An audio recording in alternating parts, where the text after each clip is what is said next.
et bienvenue sur le 3e épisode du podcast Cap de Vivre, le podcast où on discute, où on échange, puisque après tout, la science n'a jamais réussi à prouver qu'une discussion ne pouvait pas changer le monde.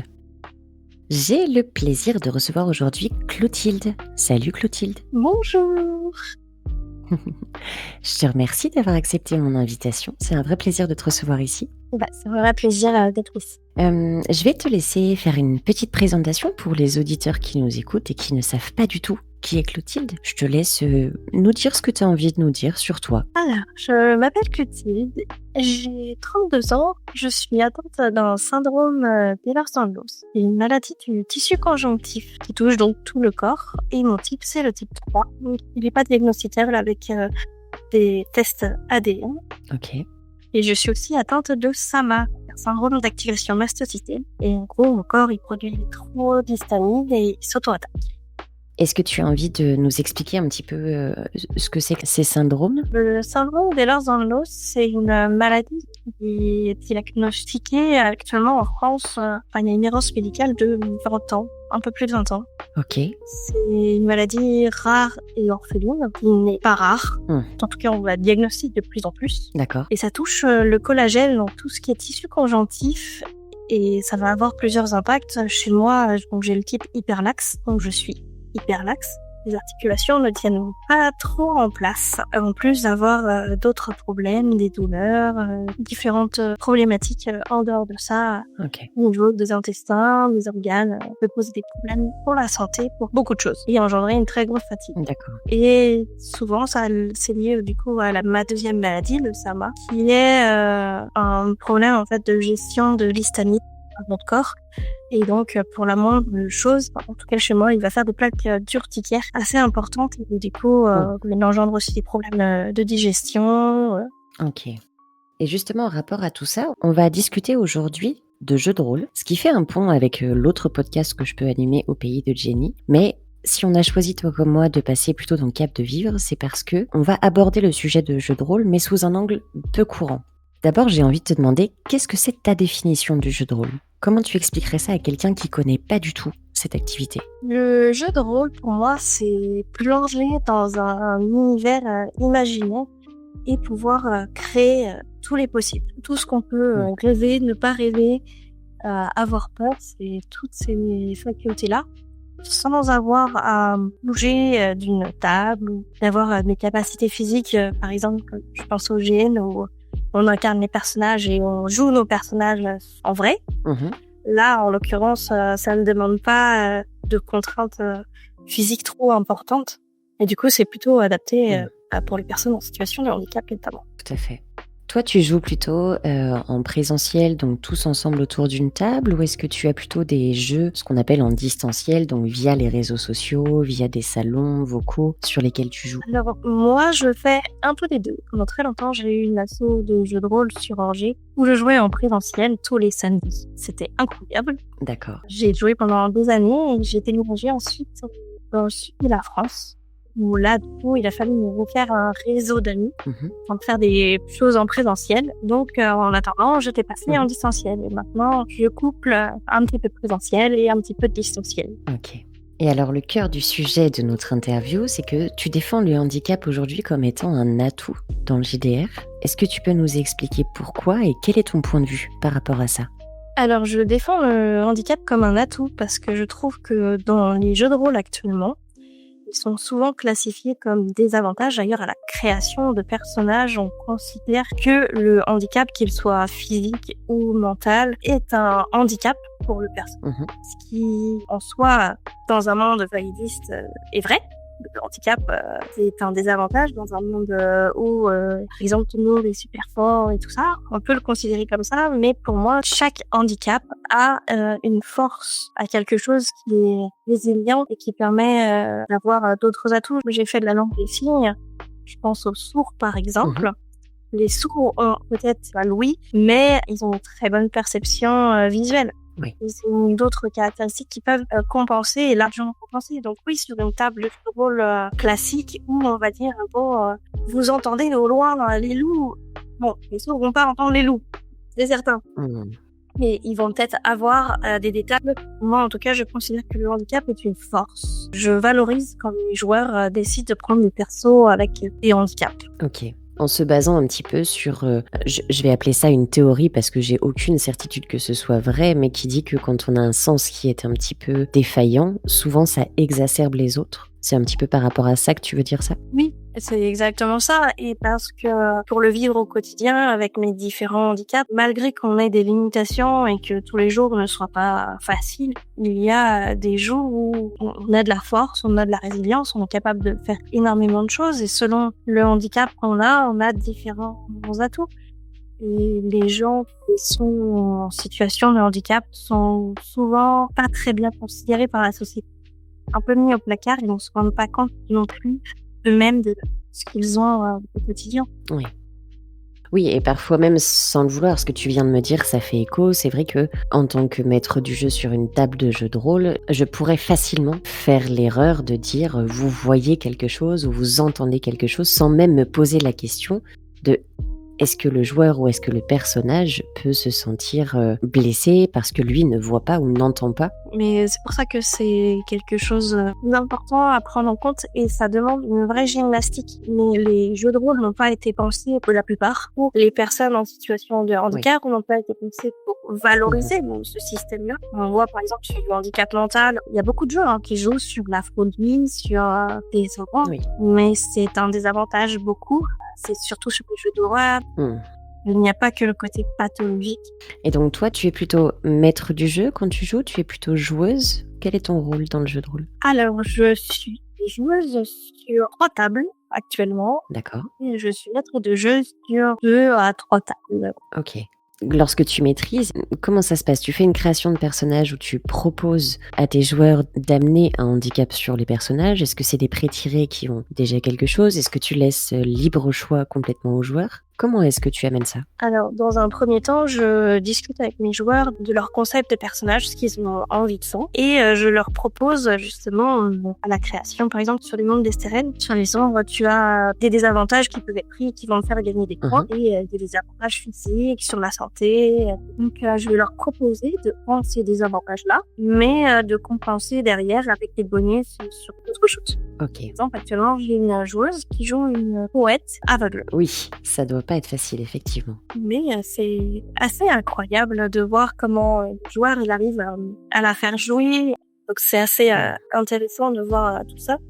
C'est un jeu aussi qui joue avec la santé mentale. Ok. Plus on rencontre d'horreur, plus on a une santé mentale qui vacille. Ce qui est bien, mais du coup, à force de rencontrer certaines horreurs, les joueurs ont des points d'endurcissement. C'est-à-dire que ces horreurs-là ne leur font plus rien. Ok. Ils vont atteindre moins facilement la case folie, ils vont être plus résistants, et ça va être un lundi comme un autre. On voit une scène de film, voilà, c'est un lundi comme un autre. J'ai envie de dire un petit peu comme la vie, enfin, même si on ne devient jamais insensible, mais c'est un petit peu le processus de grandir justement que de s'habituer, entre guillemets, à voir ou entendre des horreurs. Et dans le monde d'aujourd'hui, je crois qu'on a de quoi faire en allumant simplement la télé. Exact. Et finalement, on finit par s'endurcir un peu parce que pas le choix. Il faut bien avancer malgré tout. C'est ça, et on voit l'évolution. La campagne des ombres de Sérène, ça fait plus de 6 ans que je la mène. Ok. J'ai un personnage qui est là depuis le début, il est toujours en vie. Mais on voit l'évolution où on est passé de quelqu'un qui n'a pas beaucoup connu l'extérieur, qui n'a pas beaucoup voyagé, et donc elle a découvert le vaste monde. Et oui, forcément, on s'endurcit au quotidien et on est passé de quelqu'un qui était un peu naïf à quelqu'un qui est beaucoup plus assuré et beaucoup plus stable. Ok, super. C'est très très intéressant. Ça me fait beaucoup réfléchir cette conversation parce que le jeu de rôle, je le pratique aussi énormément, à fort rythme, sûrement trop fort, je pense, comme la plupart des rôlistes un peu passionnés. Autant moi j'aime les jeux justement où on frôle la folie, où on va chercher les limites des personnages. J'aime beaucoup incarner ça. J'avoue qu'avec les années, je m'écarte beaucoup des personnages lisses et des super-héros parce que la nature humaine est fascinante aussi, même dans son mal-être. Surtout dans son mal-être. Mais c'est vrai que je me dis ça doit être super intéressant de placer ces handicaps ou ces spécificités, j'ai envie de dire, plus que handicap, au centre d'un jeu de rôle. C'est très fascinant et c'est très intéressant. Et la beauté humaine, la diversité humaine fait qu'on n'est jamais assez émerveillée de voir tout ce qu'on peut faire, tout ce qu'on peut envisager. Et en tant que joueuse et en tant que MJ, j'essaye de faire en sorte que tous mes joueurs puissent avoir leur place. Ça m'est déjà arrivé de faire des jeux de rôle pour des personnes atypiques, parce qu'on retrouve beaucoup de personnes qui ont des problématiques sociales, qui ont des problématiques de santé aussi, qui ont des troubles du spectre autistique, qui ont un TDAH, qui ont du mal aussi en société. Oui. Et donc, c'est assez intéressant, et en tant que personnage, d'intégrer le handicap, et en tant que MJ, de faire attention à ce que les joueurs en situation de handicap puissent avoir leur place aussi, avec leurs spécificités. Oui, et ça rejoint la théorie, alors que personnellement, moi, je soutiens, après propre à chacun de se positionner, mais sur le fait que le jeu de rôle est totalement libérateur aussi, parce que les possibilités sont infinies, et que je crois qu'aujourd'hui, la place qu'on donne à l'imaginaire est très importante dans nos vies, j'en suis persuadée. On a ce besoin de se projeter dans un monde qui n'est pas le nôtre pour s'évader pendant quelques heures, et il est de plus en plus fréquent de voir du jeu de rôle dans certains hôpitaux, dans certains accompagnements par rapport à des maladies psy, parce que justement on peut soit venir travailler du trauma, soit venir travailler des choses qui nous bloquent et on ne sait pas vraiment pourquoi. Enfin, il y a vraiment le jeu de rôle qu'on peut faire, et attention, on n'est pas tous thérapeutes, qu'on soit bien d'accord, on peut aussi faire du jeu de rôle juste pour faire du jeu de rôle sans se poser aucune question, ça reste un loisir, mais il est utilisé de plus en plus à des fins thérapeutiques. Puis on a aussi la possibilité dans le jeu de rôle, de se dire, tel sujet, non, je veux pas du tout en parler, ça me trigger trop et j'ai pas du tout envie d'aller dessus. Dans ce cas-là, hop, pirouette scénaristique, et du coup, on passe de façon édulcorée sur cet événement ou sur cette chose. Oui. Et je sais que avant, avec les jeunes, on a ce besoin d'explorer l'imaginaire, et après, en tant qu'adulte, quand on se rend compte du monde dans lequel on vit actuellement, qui est très stressant et très anxiogène, on a aussi ce besoin de s'évader. Et je trouve que c'est un très bon travail sur les émotions. J'ai beaucoup défendu ça, sur le fait que, si on le souhaite en tout cas, le jeu de rôle peut aussi permettre de plonger dans la distinction de différentes émotions. Pour quelqu'un qui a du mal à les définir, c'est aussi intéressant de se dire, tiens, là mon personnage est, peu importe, très en colère, très triste, très... Et je vais devoir le jouer comme ça. Je trouve que c'est hyper intéressant, cette sorte d'acteurisme un petit peu qui t'oblige à venir travailler une émotion que peut-être toi, chez toi, dans ta vie, tu ne maîtrises pas forcément. Et finalement, en parallèle, c'est une sorte de travail. Attention toujours, je rappelle, le vrai travail sur les émotions, le vrai accompagnement psychologique se fait avec des professionnels et non pas avec 4 copains autour d'une table. Mais malgré tout, je trouve que ça rééduque quand même à l'apprentissage de ces émotions. Ça rééduque et ça permet de s'approprier aussi des émotions qu'on n'a pas l'habitude de côtoyer, qu'on n'a pas l'habitude de se confronter aussi, pour certains, parce que c'est des émotions qui sont complexes. Je pense à... J'ai une partie de cette mère où on en a une qui est en train de mourir. Il est en train de se vider de son sang, avec le dilemme qu'on peut avoir, les sentiments qu'on peut avoir à l'encontre de ce personnage qui a un passé un peu compliqué. Mon personnage, ça a été son auxiliaire. Après, elle s'est détachée. Elle s'attendait à se retrouver. En fait, ça ne s'est pas du tout passé comme on pourrait imaginer. Elle a un petit deuil de cette relation, et en même temps, elle l'aime très fort au point où elle s'est déjà pris une balle précédemment, et où du coup mon personnage a choisi de faire appel à la noirceur qui vivait en elle et aux ténèbres pour sauver ce personnage, et où là elle est en plein dilemme cornélien de se dire est-ce que je la sauve, est-ce que je la sauve pas, est-ce que je me donne pour elle. Et c'est des émotions qu'on n'a pas l'habitude de travailler aussi, des dilemmes cornéliens, parce que on n'arrive jamais dans la vraie vie à se dire est-ce que je la sauve ou est-ce que je la sauve pas. Oui, ou du moins, j'imagine que si ça arrivait, on passerait sur l'ordre du réflexif, en fait. Il n'y aurait pas cette théorisation. C'est ça. Ça donne des moments absolument épiques. Oui. Je suis pas très objective, étant passionnée aussi, mais je trouve que oui, il y a très peu d'activités qui arrivent à la cheville du jeu de rôle.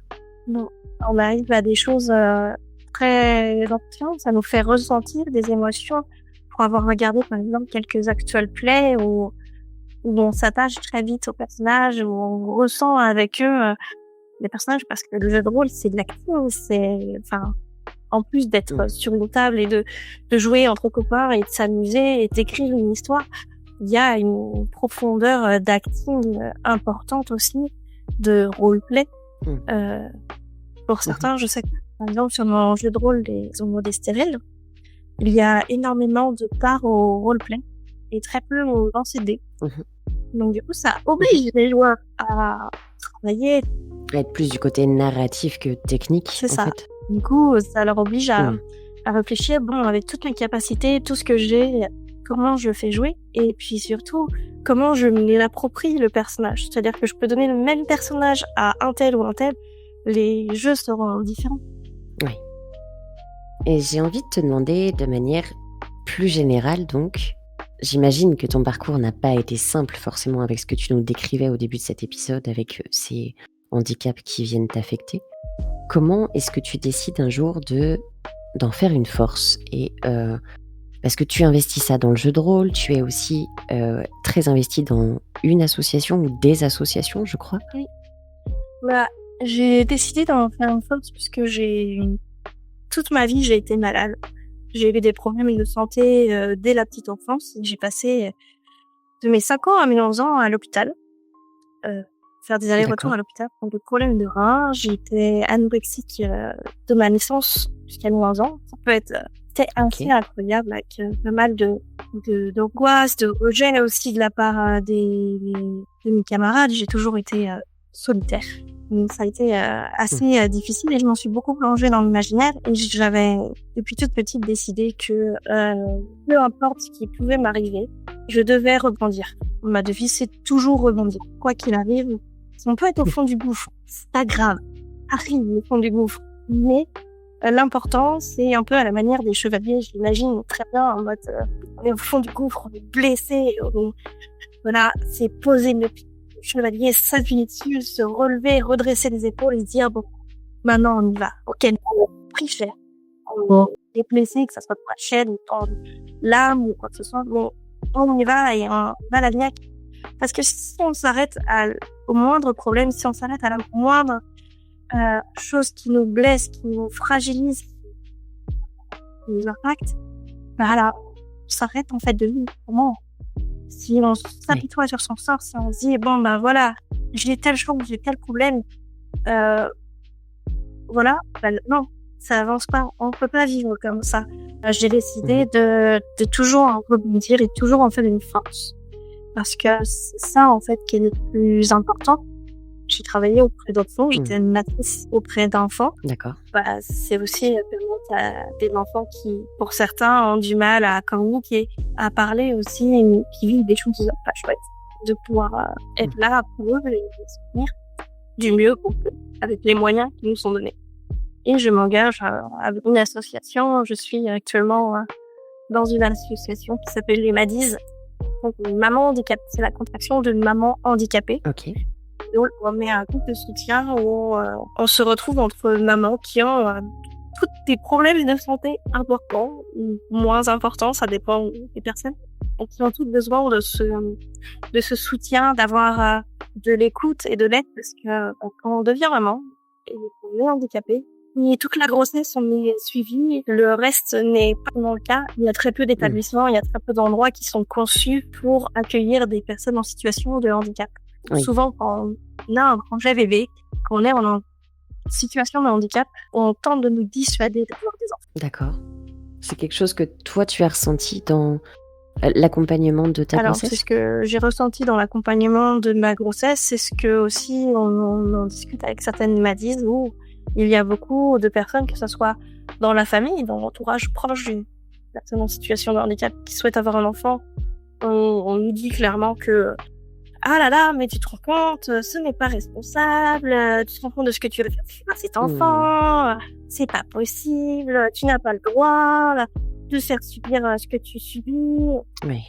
Alors que on n'est pas, toutes nos maladies ne sont pas forcément génétiques pour certaines, et puis même c'est une roulette, c'est un peu une roulette russe. On a ce besoin aussi de maternité, on peut être de très bonne maman et en situation de handicap. Bien sûr. Et oui, il y a pas beaucoup de choses qui sont faites pour. Quand on prend, par exemple, une ligne d'hôpitaux, comment accoucher, comment faire quand on est en fauteuil roulant, imaginons pour s'occuper d'un bébé. Dans les tables hautes, mais en maternité, elles sont pas prises pour les personnes en situation de handicap. Oui. Et donc l'accompagnement, on arrive à des problématiques où on se creuse la tête, là, en tout cas avec nos madis, on se dit qu'est-ce que toi t'as mis en place avec telle problématique, qu'est-ce que vous me conseilleriez, vous qui avez vécu ça, tout ça.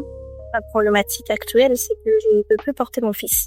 Il fait plus de 10 kilos, je ne peux plus le porter, sauf qu'il a moins de 2 ans. Et donc, il est très en demande d'être porté.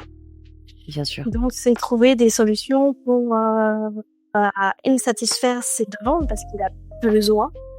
Et mes problèmes de santé qui font que si je le porte trop souvent, après moi je finis au lit en PLS. Oui, avec tes propres limites à toi aussi, malgré ce que tu as envie de donner. C'est ça, quoi. et donc avec les bâtisses qui sont incroyables et résilientes, on s'entraide et on se trouve des solutions.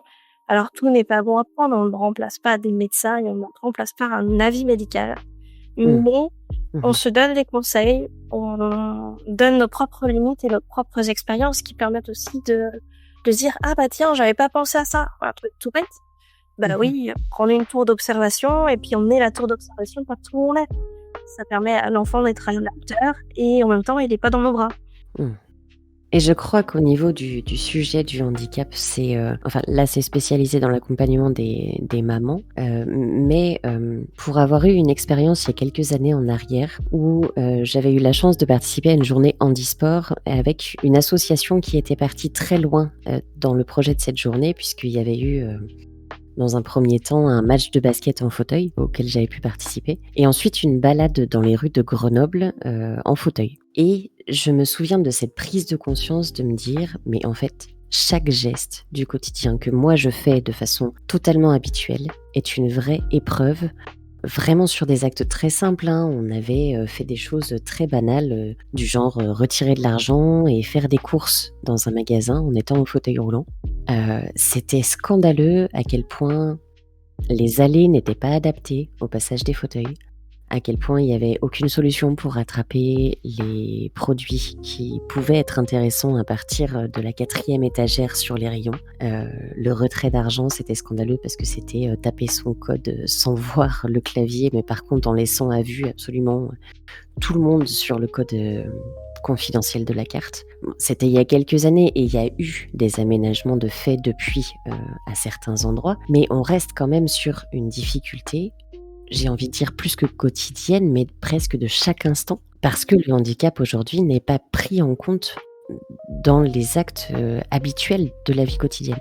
Non, parce qu'on est dans une société qui n'a pas été pensée pour ça. On considère encore aujourd'hui que le handicap, c'est une minorité de personnes. Je parle même pas du handicap invisible. Oh, là, c'est terrible. Oui. Voilà, on considère pas les personnes et rien, malgré la loi de 2005, ce n'est pas accessible. Beaucoup de bâtiments ne le sont pas prévus, les trottoirs ne sont pas prévus. Oui. On se rend bien compte, puisque la poussette fait à peu près la taille d'un fauteuil roulant, que ça ne passe pas. Il y a plein d'endroits où ça ne passe pas, où les gens n'ont pas de respect non plus et se garent n'importe où. Quand ils se garent pas sur une place handicapée, voire quand on se gare sur une place handicapée, nous, en situation de handicap, ils viennent pas en mode « Ah, mais vous êtes vraiment trop valide pour cette place, vous devriez pas être là !» C'est pas parce que je suis pas en fauteuil que je n'ai pas des problèmes de santé, en fait. Oui, c'est vrai qu'il y a encore ce cliché que le handicap, c'est le fauteuil roulant. C'est pas vrai, parce que 80% des handicaps sont invisibles, ne se voient pas. Le fauteuil roulant n'est pas la norme. Pour certains, oui. Et puis, il y a encore des personnes que ça choque de voir une personne en fauteuil roulant se lever de son fauteuil roulant. Mais toutes les personnes en fauteuil roulant ne sont pas paraplégiques. Oui. Nous, on en avoir besoin pour gagner en mobilité. Et oui, la société n'a pas été pensée n'a pas été adaptée à la différence. On lutte encore de nos jours pour nos droits simples au quotidien, pour avoir des choses aménagées, pour que ça soit de plus en plus inclusif. Parce qu'on force l'inclusivité, par exemple, dans les écoles qui ne sont pas du tout adaptées. et avec des personnels non formés. C'est une question budgétaire de fermer des TME parce que ça coûte cher d'avoir des éducateurs spécialisés, parce que voilà. Mais on va tous les inclure à l'école. Oui, mais il y a des enfants qui ne sont pas faits pour être inclus à l'école, ou en tout cas pas faits pour être inclus dans le système scolaire tel que français actuellement. Bien sûr, bien sûr. On a 30 enfants par classe, que les 30 enfants, tu en as 2 ou 3 qui ont des problèmes d'hyperactivité, de comportement, ou qui ont besoin d'une APS, par exemple, parce qu'ils ne comprennent pas, ou ce genre de choses. C'est très compliqué de faire du cas par cas quand on a 30 enfants tout seul à gérer. Bien sûr. Mais ça commence dès tout petit, et ça commence après adulte, et ça n'a pas été pensé, ça n'a pas été réfléchi. Les gens se battent toujours pour les droits qu'on nous supprime au gré des mesures gouvernementales. Mais on arrive à avoir un bon réseau quand même, personnes en situation de handicap qui s'entraident, qui arrivent à trouver des solutions pour essayer de lutter dans un monde où ce n'est pas du tout adapté et où le regard de la société est très validiste sur ce qu'on peut faire et pas. Oui. Effectivement, mais c'est un très beau combat et je trouve ça admirable en étant concernée par la question du handicap, de réussir à en faire un combat. J'ai toujours cette fascination pour cette prise de recul qu'il faut avoir pour en faire un combat que tu mènes quand toi-même tu es impacté. Donc, chapeau à toi. Merci.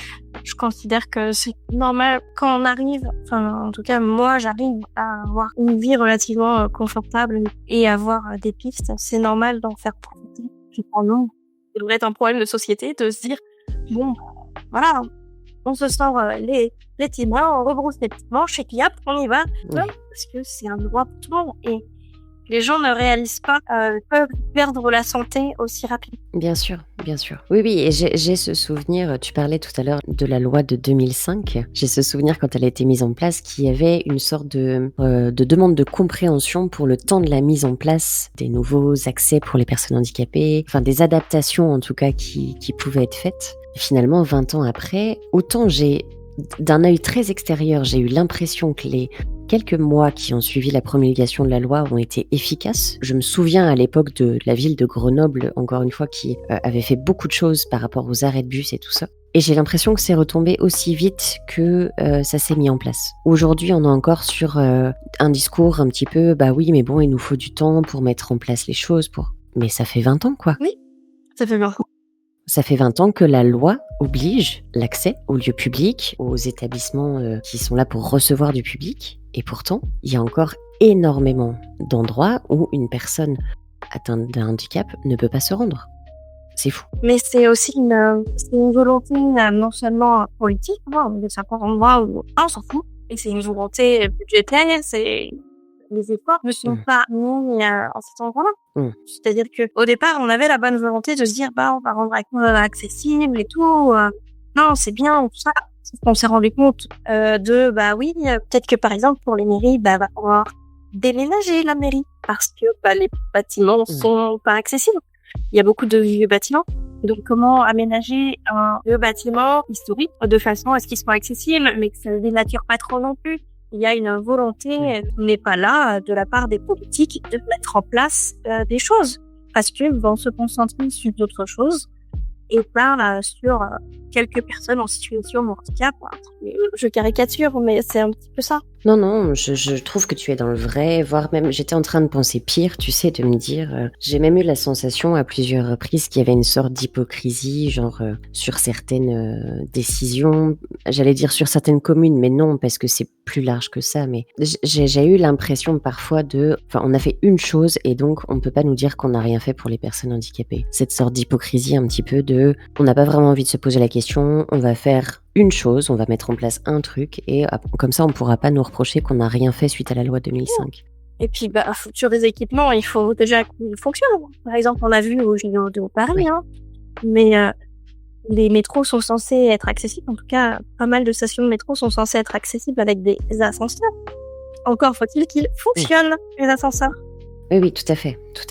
Et encore, Je veux dire, avec le monde et tout ça, enfin, il y a aussi d'autres paramètres. C'est pas en ayant mis un ascenseur, c'est un peu dans ce sens-là que je le dis, Oui. si tu veux. C'est pas parce que tu as mis un ascenseur que tu as rendu accessible le métro parisien. Enfin, ça va beaucoup plus loin que ça. Je veux dire, en étant valide, le métro parisien reste une jungle, clairement. Donc, j'ose à peine imaginer en fauteuil ou avec un handicap. Enfin, comment est-ce que ça peut être possible de se déplacer dans le métro? Enfin, C'est très difficile pour le faire avec une Ouais. canne. Pour le coup, moi, je suis souvent équipée avec une canne.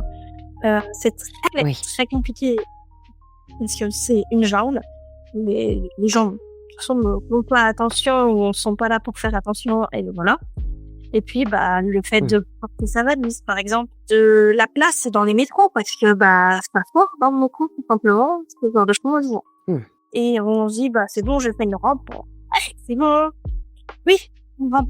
Ok, très bien. Est-ce que tu as pensé à avoir un personnel formé en langue des signes? Ah, non. Dommage. C'est dommage pour une administration que les personnes sourdes ne puissent pas faire leur démarche et soient obligées d'engager un interprète qui leur coûte énormément d'argent pour pouvoir faire leur démarche. Enfin, c'est pas possible. Oh, même sans penser à avoir un interprète. Mais est-ce que tu as pensé à avoir de quoi noter, écrire, pour que ces personnes puissent écrire à défaut d'avoir un interprète? Enfin, il y a plein de choses comme ça, mais c'est hallucinant. Là, tu vas soigner une personne sourde, très bien. Tu lui annonces comment, qu'elle a un cancer, qu'elle a, voilà. Oui. Ben voilà, faut faire venir un interprète, mais sur le coup, si c'est une opération en urgence, est-ce que tu vas avoir le temps de faire venir un interprète? Et puis, qui va payer l'interprète? Et Oui, c'est tout ça. un tas de questions. Enfin, pour avoir fait des études aussi j'ai fait de la langue des signes et j'ai été en licence d'intervention sociale en langue des signes. J'ai côtoyé le monde sourd pendant pas mal de temps. Et on se rend compte que déjà la langue des signes a été interdite pendant plus de 100 ans en France, il faut le savoir. Ah oui? À la loi de 1880 sur les langues régionales. Au moment où les langues régionales ont été interdites, il y a 1000 ans, la langue des signes a également été interdite. Donc on a empêché les sourds d'utiliser leur langue, de communiquer. On les a forcés à oraliser, qui a été un véritable traumatisme. Bien sûr. Et il y a eu en 1979 le réveil en France, où les Français sourds ont commencé à lutter pour faire reconnaître la langue des sourds et leurs droits. Et il faut savoir aujourd'hui que les sourds luttent encore pour avoir des professeurs sourds, pour avoir des professeurs qui signent pour les enfants sourds dans des écoles spécialisées pour les sourds. Oui, alors que c'est le bon sens. Oui. C'est de lutter au quotidien pour de l'accessibilité, d'avoir des lumières. On n'y pense pas, mais en cas d'évacuation d'un bâtiment, il va entendre l'alarme. Eh oui. Voilà, les choses bêtes. Hein. Je qualifierais pas ça de bête du tout parce qu'effectivement, c'est quelque chose qui pose question. De par mon métier, j'ai travaillé dans pas mal de foyers différents, enfin avec différents handicaps. Et c'est très souvent un non-sens qui me sautait aux yeux parce qu'on avait tous cette formation d'évacuation incendie qui est obligatoire dans nos métiers. Et je me disais toujours, mais là, la théorie est magnifique. Mais le jour où tu dois vraiment évacuer ce bâtiment, alors que ce soit sur du handicap physique qui oblige à pas mal de manutention pour aider les personnes à sortir, que ce soit sur du handicap plutôt mental ou des maladies psy qui créent de l'angoisse, qui créent de la panique, effectivement, les bâtiments eux-mêmes ne sont pas adaptés à ça. Ah non, les bâtiments ne sont pas du tout adaptés. Les plans d'évacuation ne sont pas adaptés ou réfléchis pour. Parce qu'on n'a pas pensé à tout ça. Même dans des bâtiments, par exemple, des hôpitaux ou en France, comment on évacue? Comment on évacue des personnes malades? Oui. Comment on évacue des personnes qui ne peuvent pas sortir de leur lit? Oui, bien sûr. J'imagine un service des urgences avec blindé comme ça peut être aujourd'hui qui doit évacuer en urgence, ça serait catastrophique, c'est certain. Oui, et puis parce que les gens ne sont pas formés. Dans le monde de l'animation, on voit arriver aussi des problématiques avec les enfants TDAH, les autistes, différentes choses qu'il y a, et des animateurs qui ne sont pas du tout formés. Donc, ils vont considérer que tout va se faire correctement. Ok, mais les bâtiments vont pas adapter à ces enfants-là. Et s'il y a un plan d'évacuation, comment vous faites quand un enfant autiste est en train de faire une crise dans un coin? Rien n'est pensé, rien n'a été réfléchi sur tout ça. On pense à la majorité, on pense aux valides, et le reste, il suivra qui suivra. Oui. C'est vraiment triste et on est dans un monde qui est un peu désespérant et avec les nouvelles politiques, les nouveaux plans de budget, par exemple, ça fait très peur. Ça fait très très peur, hein, les mondes dans lesquels on va. Oui, c'est vrai, le constat est assez effrayant. Mais heureusement, il y a des gens comme toi justement qui luttent. Et c'est bien, ça réchauffe le cœur de se dire que le sujet n'est pas à l'abandon, en tout cas. C'est aux heures les plus sombres qu'il faut lutter le plus fort pour faire briller la lumière. Je suis bien d'accord. Je te remercie pour ces sujets qui sont fascinants et je pense sur lesquels on pourrait discuter pendant des heures. On va se diriger doucement vers la fin de l'interview. J'ai quelques petites questions à te poser qui sont un peu en marge de tout ça. J'aimerais savoir ce que tu dirais aujourd'hui à ton toi de quand tu étais toute jeune. Je sais pas, peut-être 10 ans, 15 ans. Qu'est-ce que tu lui dirais aujourd'hui avec le recul et avec l'expérience? Je lui dirais que ça va aller, la roue elle tourne. La patience et l'espoir. Le dernier film, livre ou la dernière musique que tu as découvert et que tu as envie de nous partager? Le dernier film, j'ai découvert plutôt des dramas chinois. Je viens de terminer quand nous rencontrons... Enfin, petite chanson, c'est quand un démon se met sur notre chemin. Ok. Si tu étais un moment de détente, qu'est-ce que tu serais? Je serais une bonne soirée aux chandelles, dans un bain chaud, avec de la musique douce et amusante. Je vois. Et la toute dernière question, le mot de la fin. Un mot de la langue française que tu as envie de nous partager. Pas forcément ton préféré, pas forcément le plus beau, mais le premier qui va te passer par la tête là. Le mot qui me vient en tête, c'est le mot profiter. Profiter. Oui. Un grand merci à toi Clotilde pour cette interview. C'était fascinant pour moi. Merci beaucoup à toi. À très bientôt, au plaisir de rediscuter de tout ça et bonne continuation à toi dans ce combat qui demande, je pense, beaucoup d'énergie. Merci beaucoup. À très bientôt. Au revoir.